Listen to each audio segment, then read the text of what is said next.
Bom dia pessoal, Christopher, professor de História. Hoje a gente vai encerrar o PET 4, com a quarta semana do oitavo ano. Ele traz como temática o processo de independência do Brasil. A gente viu que esses processos de independência estavam ocorrendo tudo aqui na América, diversos países começou a aderir isso aí, por algumas brechas e ideais que já estavam, como se diz, uma modinha lá na Europa, que começou a chegar aqui no Brasil. Bom, então, para a gente entender melhor, só voltando um pouquinho, existia a questão da colonização, daqui da América, respaldado no Pacto Colonial, onde existiam duas partes, de um lado a metrópole e de outro lado a colônia. Como que funcionava esse pacto?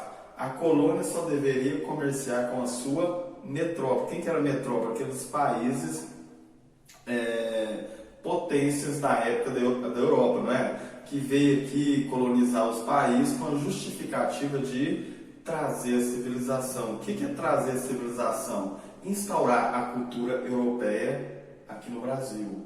Ou seja, vocês têm que viver igual os europeus, não foi assim? Por isso que hoje a sociedade, nessas mudanças e permanências, a gente percebe que a gente temos todas as culturas lá, praticamente, vamos colocar, praticamente todas as culturas europeias. Somos de uma religião europeia, temos os costumes europeus, e o nosso idioma é europeu, o idioma português. Então, nessa relação do pacto colonial, aqui no Brasil era Portugal e Brasil.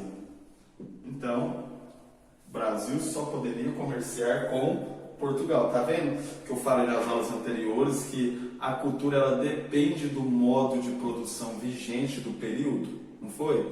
Lá na Idade Média, feudalismo, na Idade Moderna, capitalismo. Não é assim que funciona? O que é o capitalismo? É um projeto burguês. A gente vai ver durante as aulas que esses processos de independência foi incentivado pela própria burguesia, aquela burguesia que teve contato com aquela influência iluminista, trazer aqui para o Brasil para quê? Para adquirir a sua independência. Independência da população? Não, a independência econômica da burguesia. Porém, a burguesia precisava do quê? Do auxílio, do apoio da população para chegar aos seus objetivos. Então, esse é o grande objetivo aí desse processo de independência. Eu falei também que a cultura ela está de mãos dadas com quem? Com a economia, É a economia que dita os rumos da cultura, Bom, então sendo assim, vamos lá para a página das atividades. Ele traz um textinho suporte, para você estar respondendo as questões. Se a gente olhar aqui, praticamente todas as questões estão no texto, no corpo do texto, eu dei uma lida ali, grifei algumas partes, você deve ter lido, começar na página 70, mas vamos direto para as atividades. Lá na atividade número 1 ele traz: sobre o processo de independência do Brasil, responda quais foram as maiores exigências do movimento revolucionário liberal ocorrida em Lisboa em 1820 em relação ao príncipe regente, aquela revolução liberal do Porto, Porto lá na região de Portugal. Então, se você ir lá no segundo parágrafo, ele traz lá: exigiam a volta do monarca, Essa é a resposta lá, sociedade lusitana. Aí você vai colocar só o que você precisa. Então tá lá, a atividade já traz para você, exigiam a volta do monarca para assumir o trono, Dom João faleceu. Então o que ocorre? Para você ter o pacto colonial, o rei tem que estar onde? Lá em Portugal. Porque nesse momento a gente lembra que a vinda da família real para o Brasil, o que aconteceu? Como se fosse um casamento, a unificação dos dois países, e Algarves, Então teve lá Portugal, Brasil, Ele se uniu. E de uma certa forma, né, a grosso modo falando, o Brasil se transformou em uma metrópole. Por quê? Porque o rei estava aqui, então você tinha que dar condição de vida boa para o rei, não foi? Teve a transferência lá da capital de Salvador para o Rio de Janeiro e teve também uma construção no Rio de Janeiro para quê? Para aproximar a vida daquela corte que veio para cá da europeia, né? Teve teatro, cada casa eles incentivavam a ter um piano, né? Tinha todas essas questões de ópera, então toda a cultura europeia sendo moldada aqui no Brasil. Bom, sendo assim, então, o que eles pensaram? Se Dom João morreu e o Dom Pedro I ficou aqui, então o que eles tinham que fazer? Olha, vamos voltar essa população para cá. Na verdade, ele não tinha morrido ainda. Então ele pediu a volta de Dom João lá e Dom Pedro I. Estou atropelando as coisas, Dom João ainda estava vivo. Então, o que ele pensava? Dom João tem que voltar, né? Ele tem que retornar para Portugal. Porém, antes de Dom João voltar, o que ele fez? Opa, vou deixar o meu filho aqui para garantir, né, a permanência dessa colônia. A gente não sabe o que está acontecendo lá ainda, não sei o quê.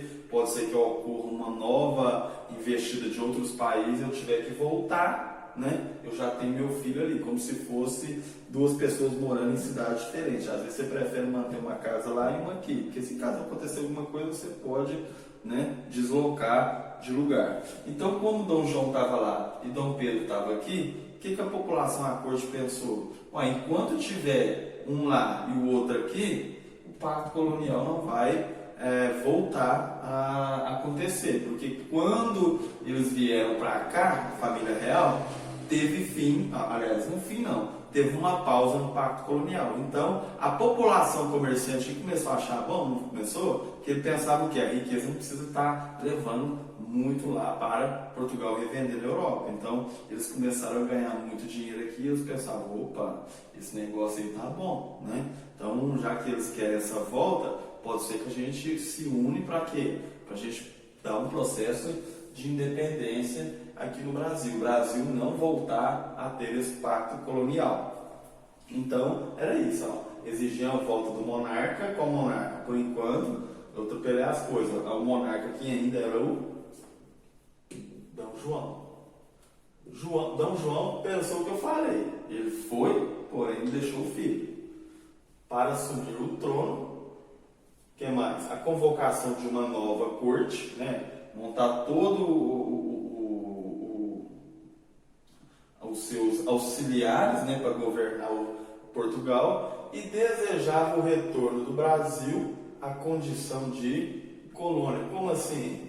Voltar a funcionar o pacto colonial. Então essa é a questão número 1, que ela está até lá no corpo do texto, lá que eu te falei no segundo parágrafo. Na segunda, quem passou a representar a corte portuguesa no Brasil após a volta de Dom João a Portugal? E qual era o seu relacionamento? Então, o monarca foi para Portugal com a Revolução Liberal, né? Eles falam também Revolução Liberal do Porto. Bom, então o que ele vai fazer? Ele vai deixar quem? Ele vai deixar o seu filho, como eu disse para você anteriormente. Ele tem praticamente, né, a grosso modo falando, duas casas. Uma lá em Portugal e uma aqui no Brasil. Ele ia manter os dois reinos. Como príncipe e regente no Brasil. Qual que era a relação de pai e filho? E também como se fosse um representante. Como se fosse, não.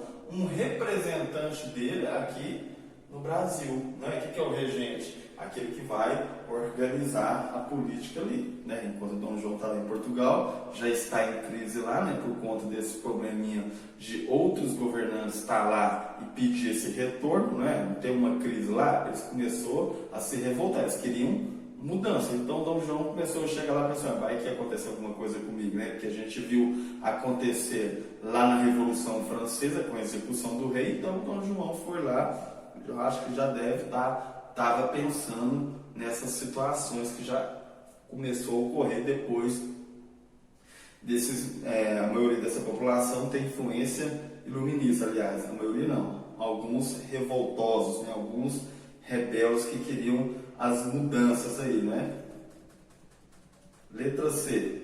Quais eram os principais grupos políticos da sociedade fluminense em 1822? E quais eram os seus interesses em relação ao processo de independência? Então, lá no corpo do texto, ele traz 3 partidos lá. O Partido Brasileiro. Quem que era o Partido Brasileiro? Era formado por fazendeiros ricos, comerciantes, e defendia a manutenção dos privilégios de 1808, se necessário, a independência. O que eles queriam? Deu uma pausa no Pacto Colonial, eles estavam enriquecendo, né? Porque eles não precisavam jogar tanta grana lá para Portugal. Então, os tributos foi menos, então eles estavam lucrando bastante com essa situação. Então, se voltasse o Pacto Colonial, a tendência era o quê? Eles não ter tanto lucro assim, né? Ia ter lucro? Iria. Mas ia ter tanto lucro assim? Não. E uma pessoa comerciante, quanto mais ele comercia, melhor é para ele, né? Mais feliz ele fica. Bom, isso era comerciantes brasileiros e fazendeiros brasileiros.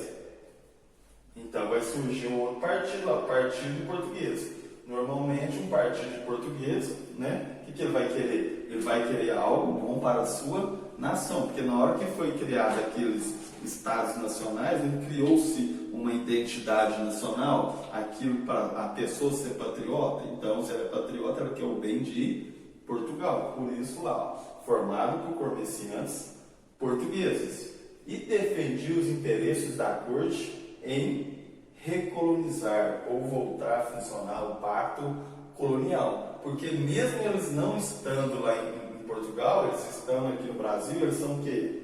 Portugueses, né? Se eles são portugueses, é claro que eles vão ter mais privilégio que o brasileiro.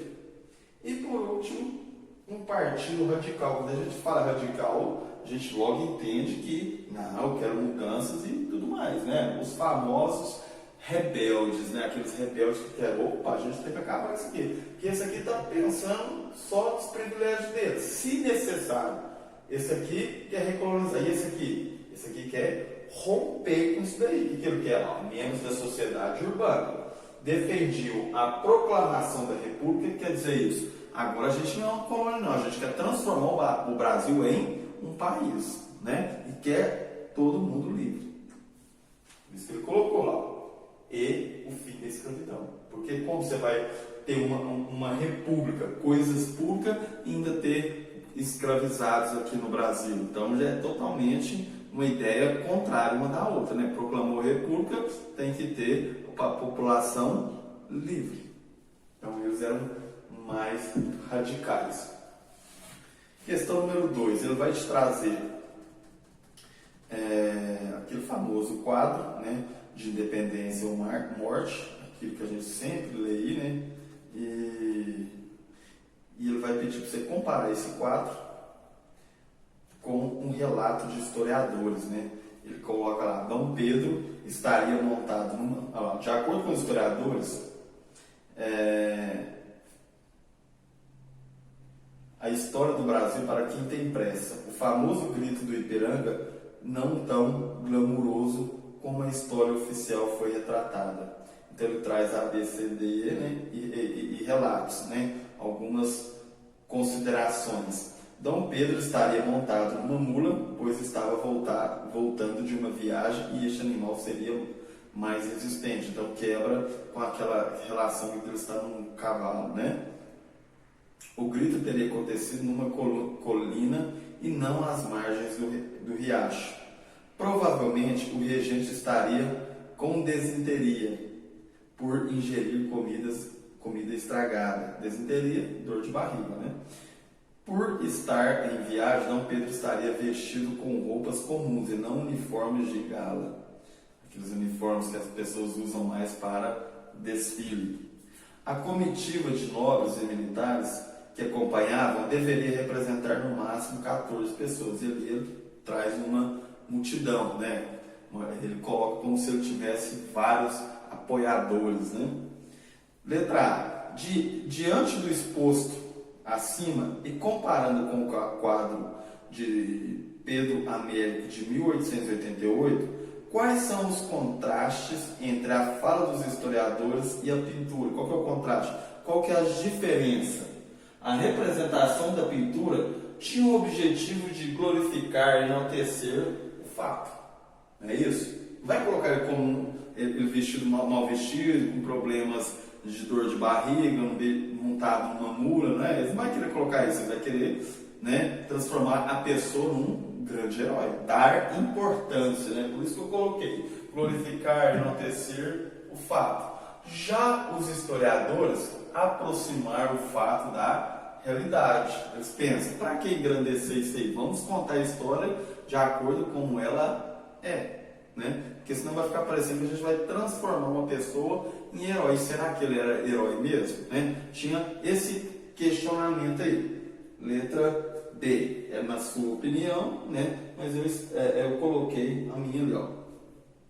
Por que o autor pintaria uma imagem tão fora da realidade da época para eternizar o grito do Ipiranga? Por que ele estava fazendo isso? É o que eu coloquei na questão anterior. Para glorificar, enaltecer, engrandecer o feito de Dom Pedro. Colocar ele como se fosse um herói, ou melhor, o libertador da América. Não tinha aqueles da América Espanhola? Então eu queria colocar ele como um libertador da América, uma pessoa heróica, né? que estava ao lado dos brasileiros. E a gente percebe que isso aí não foi bem assim que aconteceu, né? Já há um contraste aí de ideias aí. Pessoal, então aqui a gente encerra o PET 4 do 8º ano, na quarta semana. Semana que vem a gente dá início ao PET 5. Então a gente fica por aqui e até a próxima.